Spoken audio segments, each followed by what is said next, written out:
Okay, hello grade 7. How are you? Hope you and your family are good and in a safe place. So today we are going to speak the last part, the last video, the last subject about periodic table. So we studied a lot about periodic table, and this is periodic table, and we studied. Good to hear that you are good with periodic table and you know about it.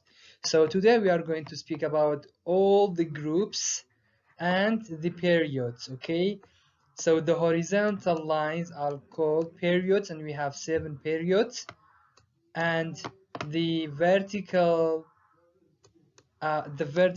are what? Groups, and we have 18 groups. So today we are going to speak most of the groups and their properties.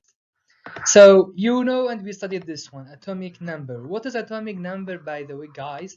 Atomic number is number of protons inside the atom, and this is element symbol, this is element's name, and this is atomic weight. Okay, let's speak about the groups. Groups are the columns of the periodic table. There are 18 columns or groups, and different groups have different properties. So if in example, so this is one group, which is group number 18. If I ask you inside the exam, how many groups do we have? You will say 18 groups. Great. Alkali metals. Alkali metals are group number 1 of the periodic table, which is in the left side. Alkali metals, one of the elements of group 1 in the periodic table.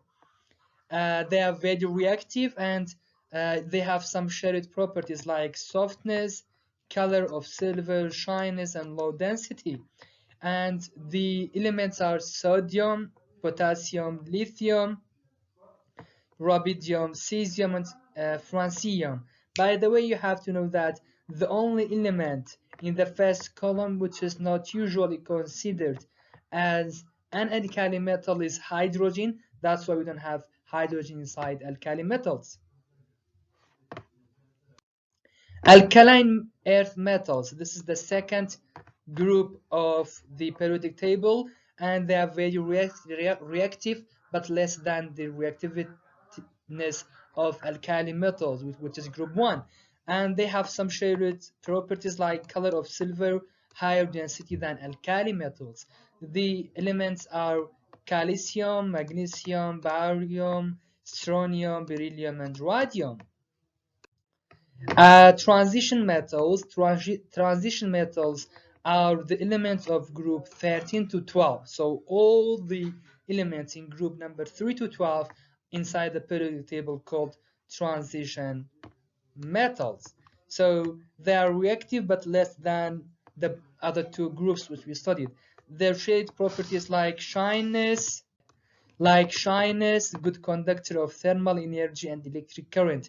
So we have many things like titanium, copper, and other things that we are using it inside the wire, and daily we are using them. So they have higher density. We studied density, you know what is density, and their melting point in the element in group and 1 and 2 are more, except mercury. You know what is mercury? If you remember, we studied it is the inside the thermometer. Okay, metalloids. What are the metalloids? The metalloids are a group of elements in the periodic table. This or the periodic table.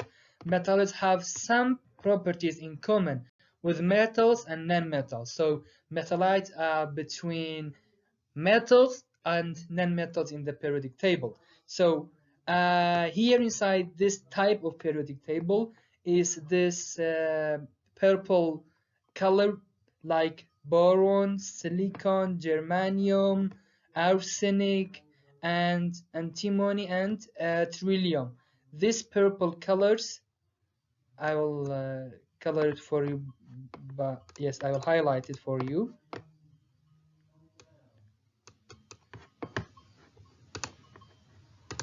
Yes, this is which I highlighted is metalloids. So non-metals, what are the non-metals?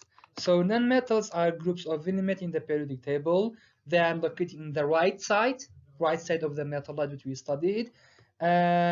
and most of them we have it inside our body, and three of them are most of our body made of, like oxygen, carbon, hydrogen, and nitrogen. These four are the main atoms inside our bodies, and uh, they produce almost 98% of it.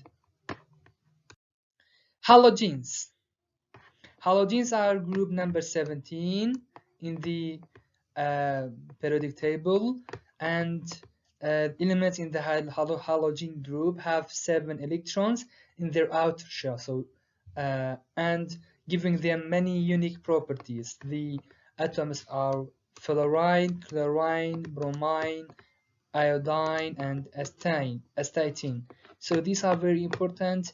And the last one is number 18, noble gases. The noble gases are groups of elements in the periodic table.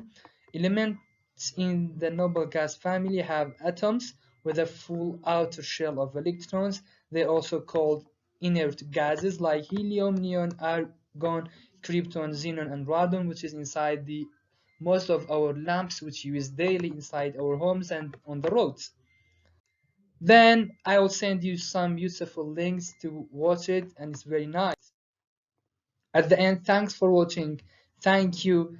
And if you have any question, just let me know.